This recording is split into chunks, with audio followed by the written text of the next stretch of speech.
guys, welcome back to my channel. In today's video, I thought I would come up with a brand new mummy tag because I haven't seen a video like this for a couple of years on YouTube, and March is the month of Mother's Day in the UK, so I thought this could be a really nice way to celebrate motherhood, and I've come up with 15 questions. I think some of them can be quite funny as well, so I'm going to answer them now, and I'd love to know your answers in the comments as well. And if you are a mummy YouTuber or a mummy vlogger, I would also love for you to consider making this tag video. I think it can be really fun, and I love watching videos like this. So without further ado, let's get into it. My first question is, what is your favorite mum hack or something that you do to make your life easier? So if you're new to my channel, I make lots of mum hack videos. I'll link some down below if you're interested, and they're just tips and tricks that sort of like little shortcuts that make motherhood a little bit easier. My favorite mum hacks do change depending on what stage my children are at, but I think my favorite one at the moment is getting everything ready the night before. I always say that,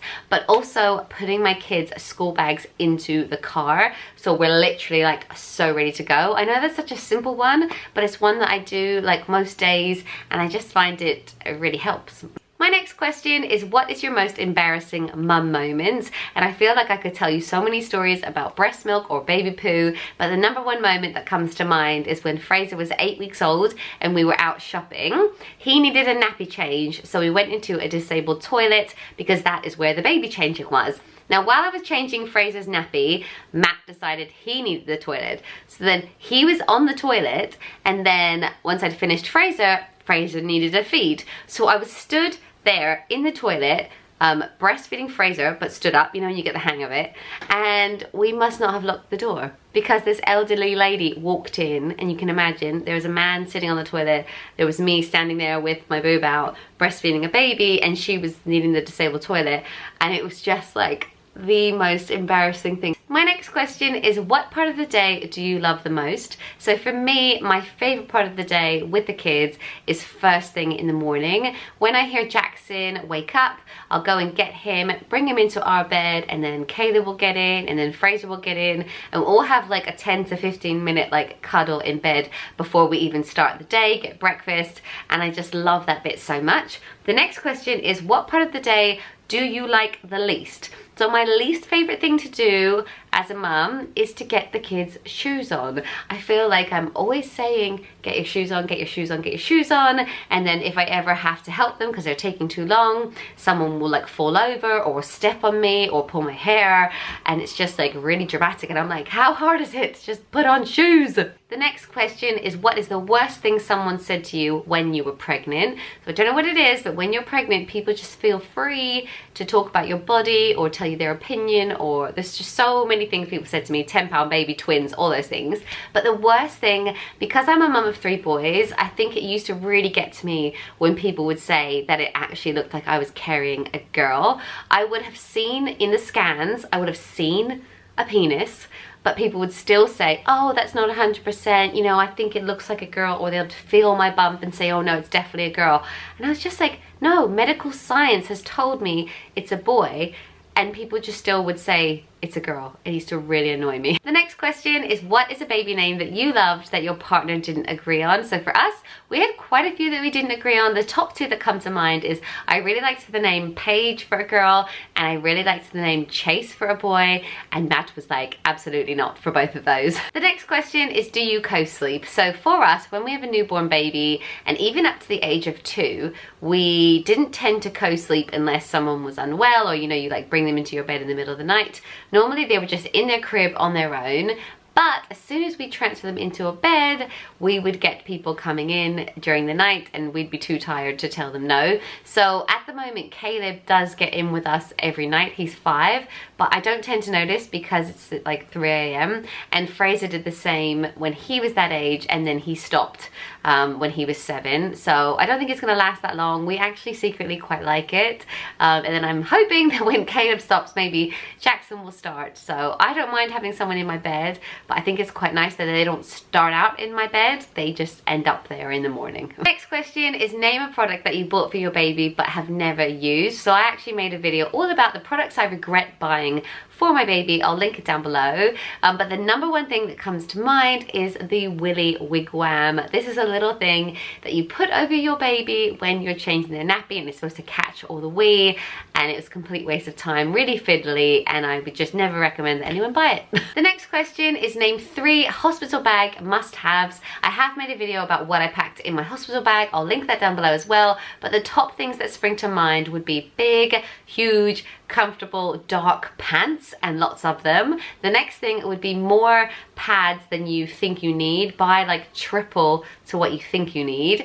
And also all-in-one baby grows for your baby. I got some from Next. They were really cozy, and they had the integrated scratch mitts. Next question is, are you a routine mum or a go with the flow mum, and what does bedtime look like? So for me, I've always loved a routine for the boys. I feel like they're happier, I'm happier when we have a routine. So I normally do bath time between 5:30 and 6, just depending on how they are. Then we'll read books, play, dance sometimes in Fraser's room before I put Jackson down to bed at 7, Caleb at 7:30, and Fraser at 8 o'clock. And I really like that routine because I kind of still get an evening with Matt. The next question is, what type of labours did you have and what pain relief did you choose? I thought I'd include this just to show that everyone's labours are so incredibly different, and no matter what you think is going to happen when you go into labour, I mean, it could all completely change. So for me, all 3 of mine were natural births. Fraser took the longest, and with him I used a TENS machine at one point. I did hypnobirthing, paracetamol, and gas and air, and I found the gas and air really did make me feel very dry and nauseous. So the second time was a bit quicker, and I didn't get to have the gas and air. I think I had paracetamol and hypnobirth, and like he came quite quickly. And then my last one was so quick, there was no time for anything. He was actually 40 minutes from 5 centimeters to me holding him in my arms. It was just so quick. In a way, I would choose my middle son's birth over the others because it was like a nice speed. I don't know, it was like my best experience. Jackson's was so amazing and so quick, but almost just so very intense. The next question is, have you ever been mum shamed? So if you don't know what that is, it's basically when another mum passes judgment on the way that you parent and makes you feel bad about it. People will say stuff to me online all the time, but not online stuff. One thing that really sticks in my head is when Fraser, my first, was just 10 days old. We had our first outing to buy maternity bras.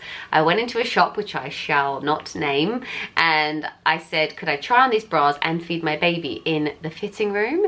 And bearing in mind I had actual clothes from the shop to try on as well, you'd think that would be fine, somewhere promoting motherhood and all those things, and she had a real issue with it. She said no, I'd have to find somewhere else to feed my baby. She was really rude, and she clearly had a problem with breastfeeding. Now Fraser was a newborn, he was screaming his head off. Because he was screaming, I was leaking everywhere, and it really massively knocked my confidence. If I could go back in time now, being the person that I am now, I would literally not have listened to them, or maybe not have mentioned it. I would just literally get it all out and feed the baby because that's what he needed.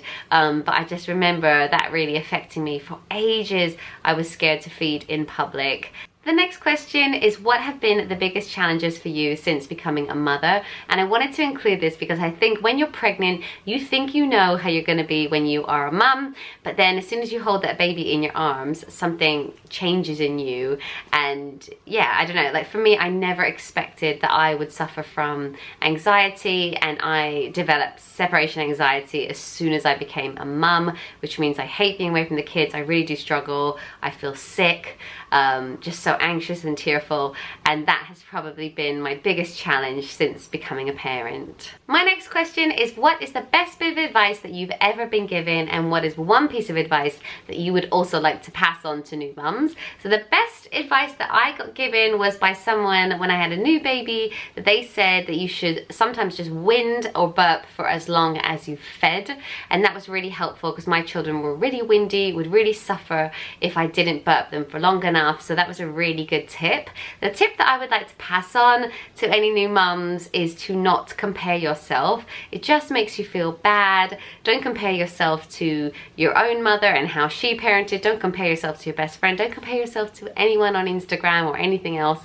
Just know that you know your baby the best and you're doing a great job. My last question is, who is your mum crush? So I will link all of mine in the description down below. I follow so many amazing mums that inspire me every day. I'm a huge fan of Anna Saccone. I love Amanda Muse. I love Micah Stoffer, love Meg, Louise Pentlin, Hannah Michalak, SJ Strum, Katie Ellison, Ash Mama Reed, Lucy Carter, Lara Jarvis, Kerry Welpdale. There are so many that I follow and love.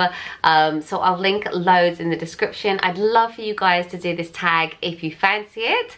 And thank you so much for watching, and I'll see you in my next one. Bye guys!